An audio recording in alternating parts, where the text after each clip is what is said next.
Wednesday after Christmas here at the Wheelhouse and the year 2023.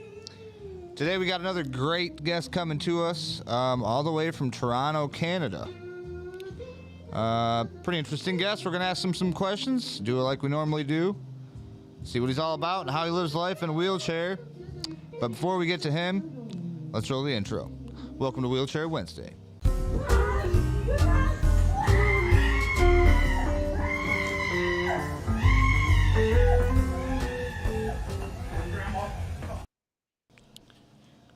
All right, y'all. Make sure this is all working correctly. Let's welcome our guest, Mr. Andrew Kooger. What's going on, buddy? What's happening? Not much, my friend. How about you? How's it going? Oh, not a whole lot. It typically happens on a Wheelchair Wednesday where we get somebody that's scheduled and then they can't make it. So they got to hey, can we do this again? So, hey, thank you for coming in such short notice. Let's everybody give them a round of applause for that. Of course, man. No worries. Now, I don't know if you've seen any of these, how we started off, but pretty much what you're going to do, go ahead and tell people who you are, where you're from, and how you got your injury, since that's always the first question everybody asks at you anyway.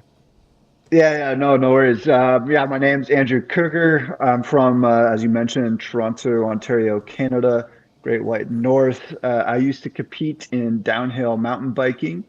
And August 13th of 2020, I was training for one of the last races of the season and unfortunately did not make it to the end of the trail. Head over the bars and that rest is history. Man, mountain biking, huh? Yeah, it's I love the sport. You push through the limits. I am back to mountain biking with an adaptive rig with the Bowhead Reach, thanks to High Fives Foundation, and obviously Bowhead, the manufacturer of the bike. I'll be racing next year again, but no, it's an amazing sport. I love it. I'll never give it up. It took things for me, but it's good. On your profile there, viewing one of those adaptive bikes, those are pretty cool. I almost used that for your thing, but we couldn't see your face, so I was like, well, hold on a minute. But no, that's we hear all kinds of stories here on Wheelchair Wednesday, and I think that's one of the first ones for mountain biking that I heard. But I used to do a little bit of biking myself, so I can, I can just picture coming down like a gnarly hill or something, you know what I mean, and just like going over the handlebars. Yeah, it's a pretty. Before, like with mountain biking, it's especially when you get into downhill, it's not a matter of if you'll get injured, but when. And the reality is I didn't expect obviously this degree. I thought I would fuck up my collarbone or something like that and be out for a season. I've had many injuries before the main accidents, including busted up ribs, stuff like that. So I was used to getting injured in the sport. It's part of the sport, pushing the limits. But unfortunately, this one was a bit of a doozy. I had a fracture of my C6, multiple fractures from T4 to T11, crushed esophagus, bruised lungs, multiple brain bleeds, whole list. Then the burst at T7, T8 is what would cause the spinal cord at T7, and so it was quite the gnarly crash, but we're still here. Man, it sounds like it. That's a pretty remarkable, accident to have and come through. So how long ago was that? I'm sorry. Yeah, about just over 3.5 years, or around 3.5 years. It was August of 2020. August of 2020. Okay. Yeah. So we're going to get through it. I got all these questions that I want to ask you, but we're going to get through it on the level of questions that we have. What's up, everybody watching? This is a live show, by the way, Andrew. If we do have live viewers that are asking questions that are, shall I say, nice enough to ask you, I'll ask you. Otherwise, appreciate everybody coming in and checking us out live, as well as all our audio listeners. Thanks for checking us out. So the second one that I got for you is, would you walk if you could? Now, you being kind of a newer injury, I myself was in 2019, so I kind of get, like we haven't been down like a lot of these people I've talked to that are in it for like 15 years plus. But if you could go back and change that time of your life and change that day to where that happened, would you do that, or would you stay where you're at now? I would change it 100%. Like, I think that the trajectory of my life is on a similar path it was going, but that's just because of my mindset and my resilience and ability to push forward. But I would 100% go back and change it. Everyone's got their unique perspective. I'm not going to shit on someone's perspective, but I would challenge most people that would say they wouldn't change it. For me, at least, I can say with confidence, the trajectory of my life, yeah, is like I've got a lot of great opportunities that have come out of it. That's just because of my mindset and my resilience. Hmm. It would have been no different, action or not. So I would definitely change it and go back and try not to eat myself off my mountain bike. But I also don't reflect on it too much, and that's partially why I probably have accomplished as much as I have in the short 3 years. Is because I recognize from an early time that the more time you spend looking in the rearview mirror and mourning the things that are no longer, then you're just preventing yourself from moving forward. Man, you know what? I got to give you one of these with a hand clap because that was very well said. Now, that is a whole different perspective to look at because a lot of times, you hear people getting in injuries because of drunk driving or because of something that they've gotten into that's like, bad lifestyle or whatever. Some people just jump into a pool or something or a river. But it's crazy because you're right. It is mindset. If you were already going in the right direction and you knew that you were okay by the time, you know what I mean? Like you weren't doing anything wrong, like you weren't, staying up all night drinking and getting away from your family or whatever, then yeah, I mean, you definitely would want to go back and change it. Um, what about the benefit? Have you noticed any kind of benefits as far as being in a chair? Benefits out of the chair. I mean, the parking, obviously, when people are I know, stealing the right? There you accessible go. handicap. I was waiting for that one. Otherwise, yeah, not really too many Wouldn't benefits recommend it. that One are out of ten exclusive to it. stars. Yeah. Yeah, no, I wouldn't recommend it per se if anyone's looking to it. The parking's not worth it because sometimes I'm still parking at the back of the parking lot because there's no spots available. So, Yeah. but I have not, at least in my short 3 years of this life, have not noticed any exclusive benefits. All right. Well, you seem like you're taking it very well. Um, what about dating slash married? How are you Yeah, on not that? not married, not exclusively seeing anybody. I've not seen much of an issue in the dating side, though. From what I've talked to some of the women that I've spoken to with spinal cord injuries, it seems like they might have a bit of a harder time. I could speak though from my perspective, my experience. It's been uh, not an issue. I thought it would be. I like lost a lot of self confidence and thought I was worthless. I lost a lot of my value, what I brought to the table in the dating pool. But um, you know, if I if it's a statistic game, statistically, I'm really not doing that much worse off than I was pre-injury. So Right. it hasn't been that bad. Right. And also, it's a lot to do, like you said before, with mindset. You know what I mean? I think that no Yeah, matter what, if you're in the chair and that's all you think about is that chair holding you back, well, then you're gonna, you're just giving yourself an excuse. But if you can yeah, see it as a, you know what I mean, just it's a tool to get you around from point A to point B. Go do your thing, see what happens. You never know. You know what I mean? So, yeah. um, what about pet peeves? What kind of pet peeves have you found about this life? I would say one of the big.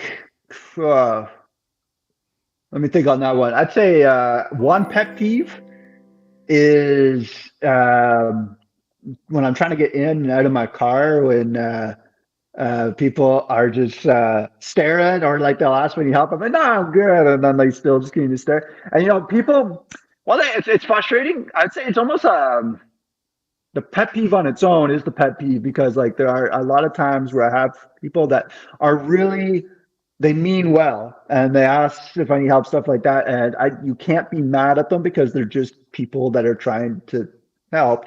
In their mind, I think they're doing what's best, but it is frustrating. Like the 2 minutes it takes me, less than 2 minutes, it takes me like a minute to get in and out of my car, break apart my chair, throw it in the back seat. But the amount of time it takes for me to stop what I'm doing, look at the person that asked me if I need help, especially when it's like fucking snowing outside, and say like, I'm good, thank you. Right. Then go back and fix it. Like the amount of time it takes for me to stop what I'm doing, answer them, I could have been done what I was doing by that time. They don't know that, and like And I get it too. Like I've met people that are like just pissed off, angry, and like but they've been in the chair situation for like 20 plus years. So like maybe it just wears them down. I try to kind of understand one, people are mostly well meaning and just it's a lack of knowledge education. And the other aspect is most people are not doing things with ill intent. And so just try to keep that in mind. So it's definitely a small pet peeve. But I try not to let it bother me. Just smile and wave, move forward. Right. For sure. Now, everybody watching live, want to say what's up. What's up, Keith? What's up, Jody? What's up, everybody, Eddie? Now, we do have a question from Ignis Stankiewicz. I don't know how to pronounce that, but they say, what if you have major complications about your STI that won't let you even do the simplest things? How do you keep positive and do anything? I've been bedlocked for 3 years now due to my complications. Now, that one, I'm not sure. What would you say, Andrew? Yeah, it's hard, right? Hold on, I just got to move something. Yeah, go ahead.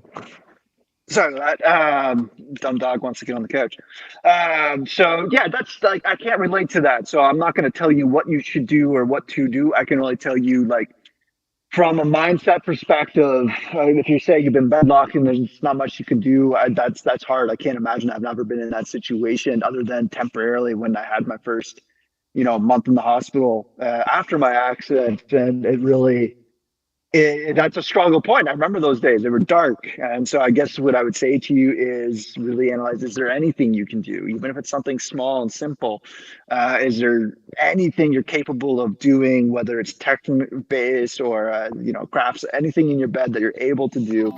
And maybe not even do right now, but work towards doing. And if not, then, it's hard. It's definitely a mindset thing. The only other thing I can do at that point is recommend a book called Man's Search for Meaning by Victor. I think his last name is. He was a Auschwitz survivor and psychologist who wrote a book. Highly recommend it to anyone with a spinal cord injury. I think in your case specifically, it actually would be a great book. If you can't read it due to your physical limitations, there's definitely an audiobook copy. I was going to say, yeah, would definitely recommend it. Absolutely awesome, man. That's a great answer. I mean, because that's kind of like what you said in the beginning. We can't really tell you what you should do because we're not you and we're not in that position. But, like you said, what can you do? Like I'm thinking in my head the whole time, like, can you do a computer? Can you anything with your hands? Anything that you can do, try to figure out something. You know what I mean? That's what I would do if I was in that situation. Just try to keep busy and try to make something of nothing pretty much. Speaking of which, what is something that you wish you could do now that you can no longer do, that you did before? Like walking. It's an interesting question because, so the way I look at it, especially, so I've talked to a few people, your screen froze or something. Can you hear me? Yeah, I can hear you. It's just your screen is frozen for some reason. That's weird. It shows on mine. Do you want to keep going and hope it comes back? Turn off my video, turn back on. Turn off your video and turn it back on. See if that'll work.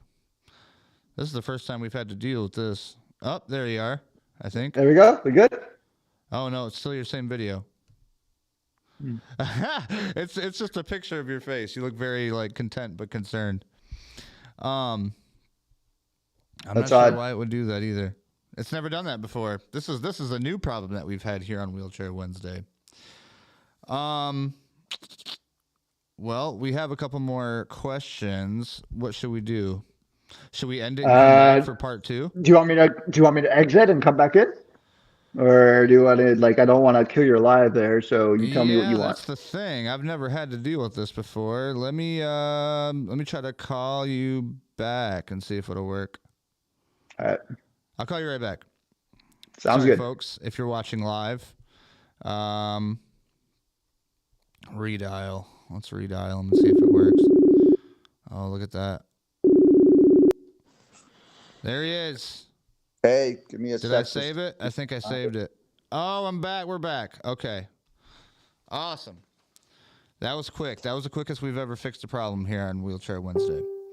All right. So yeah, something you wish you could do that you can no longer do that you want to do again. What would that be?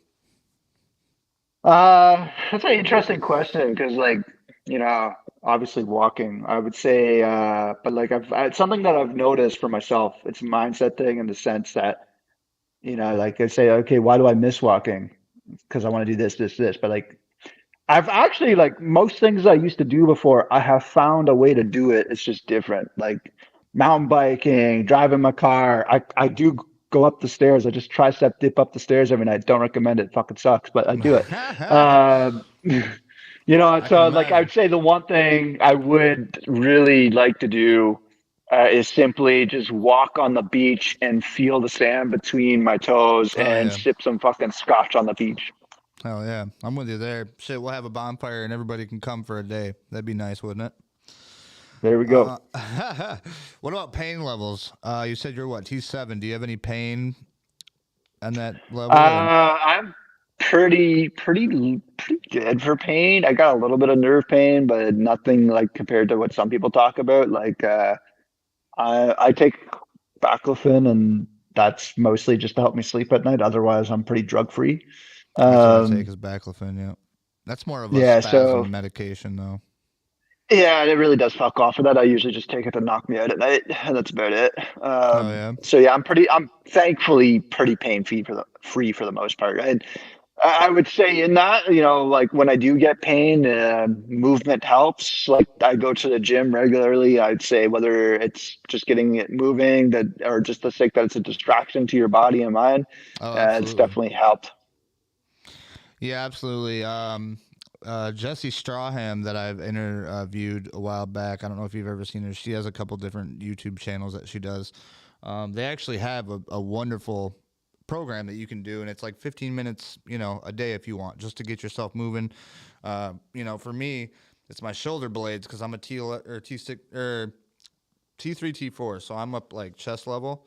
So with the shoulder blades moving, you know what I mean? It kind of gets you in. So like if I'm in my bed and I'm doing 15-pound bench presses, I do that until I can't no more. Then I feel good for a while. It kind of makes you forget about it. Um, Yeah, for but I sure. mean, I got a pretty high pain level though. I mean, I'm taking what is it, 800 milligram gabapentin 3 times a day. So I mean, that's pretty heavy. You know what I mean, for what I got. Yeah. Thankfully, I haven't really seen any kind of crazy side effects yet from it, but I'm keeping an eye on it. It worries me, you know what I mean, just like everybody else does, because medications you never know nowadays. Um, but what are you gonna do? It's either take the medication or stay in pain. You know what I mean? Yeah. That's why I tell everybody else. I'm like, if you don't got it, be thankful, man. I envy you. Um, what helped you the most, Andrew, after your injury? What was the biggest help? Uh, well, I would say, you know, in terms of the mindset shift, the two books that helped were that book I mentioned, Man's Search for Meaning, and the David Goggins book, Can't Hurt Me. But I would say like what really kind of beyond that, because couldn't do anything besides read a fucking book while laying in the bed. Mm-hmm. Beyond that, it was just yeah, I found purpose again through this drive to rebuild my life. And that kind of came through just the amount of eyes I had on me, and knowing that I needed to defy the odds, so to speak, and had like people messaging me that inspired them, stuff like that. And I know some people like post injury, they're not into that, and I wasn't really at first, but I realized that like it's not my responsibility to dictate what inspires someone or not, and especially when I had some younger kids, stuff like that, telling me that I was like, fuck, I got to keep going. And so that kind of just kept me out of that negative headspace. And I knew I had to showcase to others that you are ultimately in control of the outcome of your life. Right. Right. Yeah. Absolutely good answer, man. Um, that's another thing too is with the kids, man. You see these kids that got injured or something, and they're real young, and it's like wow, and but they're just full of life. They don't, they have fun every day. They're not like crying and moaning about it, and it's like, man, like They have here the I am, best thought I had a mindset bad I've day. ever met. Yeah, 100%. yeah. You want to feel humbled? Get on YouTube and look up, kids in wheelchairs. Oh man, you'd be like, man, I thought I had problems, but no. Um, What about hobbies? Now we've talked about mountain biking and stuff. Now before and after, you did mountain biking, and you're still doing it. You said you're able to do it. If you guys want to check him out on his profile, he's mountain biking. He does it. What else did you do before, and can you still do that again, or do you do that stuff still? Yeah, before I was a very active person, so if I wasn't working, because I work a lot, then I was mountain biking, in the gym, lifting weights, doing Brazilian jiu-jitsu, or playing tennis, or running. I don't run anymore, obviously. I do the adaptive mountain biking. I played the wheelchair tennis.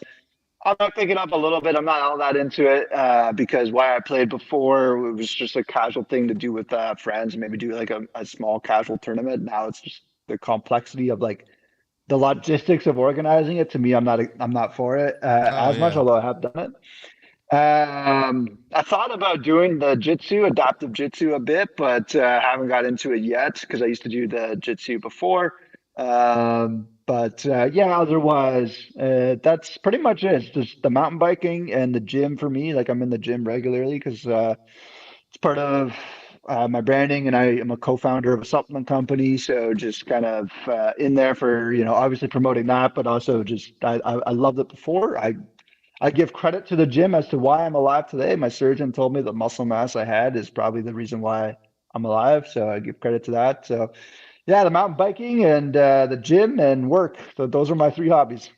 Nice. Yeah, definitely, man. I seen the picture, the picture that we used for your thumbnail. I was like, man, this guy looks like he's going places. Professional. Got the watch on, you know what I mean? Got the suit going. Well, thank you. Yeah, definitely a to look good and to feel good is still possible. You know what I mean? You gotta want it. You gotta do it. Like you said, going to the gym. I mean, that's to do that and get into the routine of that. That's a job in itself. Just to get out of bed in the morning. Hell, sometimes I don't even want to get out of bed in the morning, and then I'm like, no, you got to do it. Got to do it because I hear my PT yelling in my ear every 5 seconds trying to get up. Fair enough. What about travel? What do you think about travel? Post injury, the only thing I've done is go to Panama.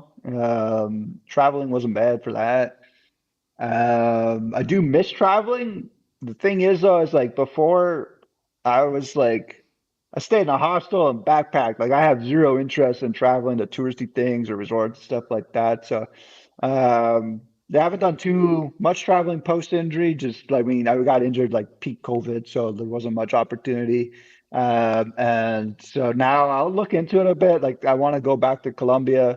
I miss it dearly. There's a couple other spots I kind of want to go back to, but accessibility is not that great. And as I said, I have almost no interest in traveling for the touristy stuff and resorts. So we'll kind of see how that plays out. Yeah, I'm with you. Um, I mean, you said you've already done it before. You've been to a couple places, so at least you got to experience that. Uh, but I'm with you. I don't know. Some people can just be content not going on an airplane to fly to different places in the world. I'm one of those people, especially after I've seen what they do to wheelchairs on airplanes. Um, Yeah, it's quite the risk. Van Hagar says, "No fear, airlines are getting better about travel. They are. You're right, Van. I shouldn't down them too much. But yeah, that's what I mean. It's each their own. If you want to go travel, go see the world, you can still do it. It's still doable. But like you said, you got to make sure you do your research on who is going to be accessible or not. Last thing you want to do is show up in a country and realize they're not built for wheelchairs. You know what I mean? Yeah, and I mean, I'm a pretty adaptable guy if I'm willing to tricep dip upstairs every night, but still, like if I'm spending money, I'd rather spend money on a place I'm going to enjoy being at. Right. Um, Last one I got for you for the day, Andrew, is what would be the best piece of advice that you could give to a brand new, newly injured person that's sitting in that bed right now watching this video? Yeah, honestly, it sounds cliche, but it really is. Yeah, you have to keep moving forward. It might take it day by day if that's too hard to take it hour by hour. If that's too hard to take it minute by minute, you need to keep moving forward. You can look back at your life, and there were probably moments that were at the time you thought the hardest moment in your life, and you got through that storm. And this storm is much bigger and might feel impossible, but I promise you'll come out the other side of the storm as well. You just got to keep moving forward, and I promise there are better days ahead. Nice. Absolutely. There it is. So Andrew Kooger, thank you, sir, for coming around and hanging out with us. I want to say thank you to Daniel Ruiz for giving us 200 stars. That's the first time we've ever had that happen on the show. Mark it. Put it on the wall. Andrew, stick with us. We're going to talk to you a little bit after we get out of here. And then later on down the road, we might actually hit you up back a year from now, 6 months, see how you're doing, see what's going on. You never know. Like I said, you filled in today. We always need somebody to fill in if somebody else drops the ball. You know what I mean? Yeah, sure. I'm always down for it. Awesome. Well, hey, stick with us. We appreciate it. Everybody else, if you're looking for something funny or something crazy to watch later on, Rick and Rowdy's coming up later on tonight at 7. Watch for that. Everybody else, if you want to be on Wheelchair Wednesday, please send me an email down at the link in the description. Otherwise, a message. However you want. Send out a dove. I don't know if it'll make it to me, but if I get it, we'll let you know. Besides that, have a good night, everybody. Thanks for watching, and we'll see you on the next Wheelchair Wednesday. Peace.